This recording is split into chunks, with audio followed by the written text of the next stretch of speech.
There are times when a thread chart needs to be edited.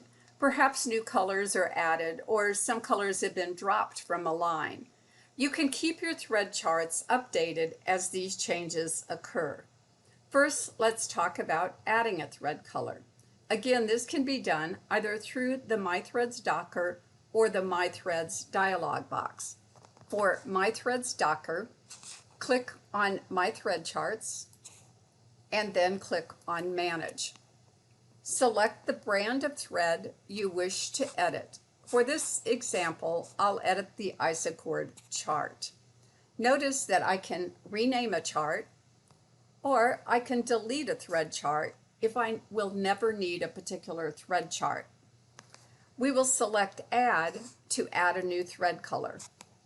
Click on Mix, and then More Colors, and then choose the Custom tab.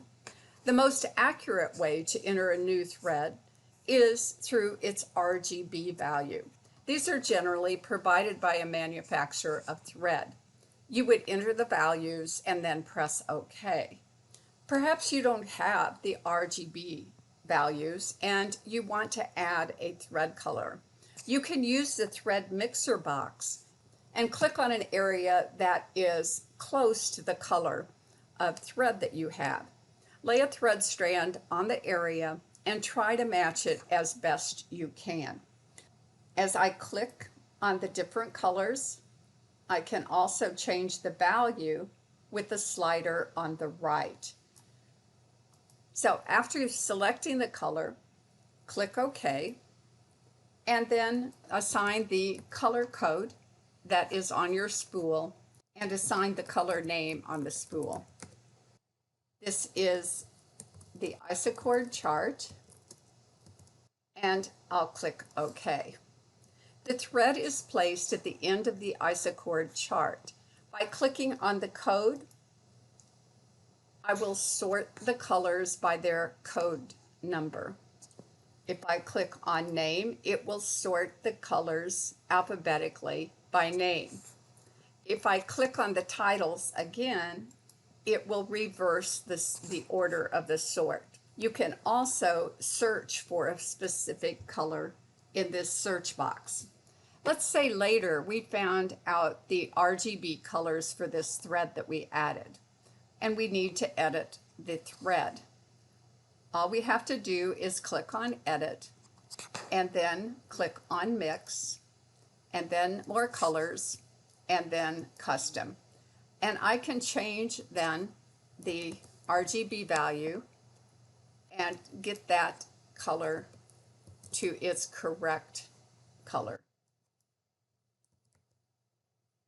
By clicking OK and OK again, that color has been updated. If a particular color is removed from a thread chart, you can also edit the brand.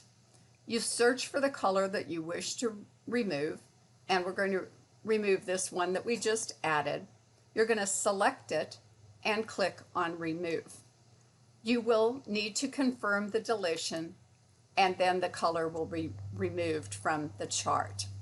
Keep in mind that the delete at the top will delete the entire chart and not just that particular thread color. Remove is what removes the selected color. Click on Close and then OK. I can do all those same things through the dialog box by clicking on Create and Modify. This brings up that same Manage Thread Chart dialog box, and I can edit, I can remove, and I can add colors. For specific designs, you may want to change the name of the color to the location in the design. So let's say I want to change this one green color to where it is used in the design. I can click on Edit and highlight the color name and then type in Leaves and Stems. That way, when I click OK, you can see that the location of that color is now in place of the color name. This changes it only for this specific design and not for the thread chart.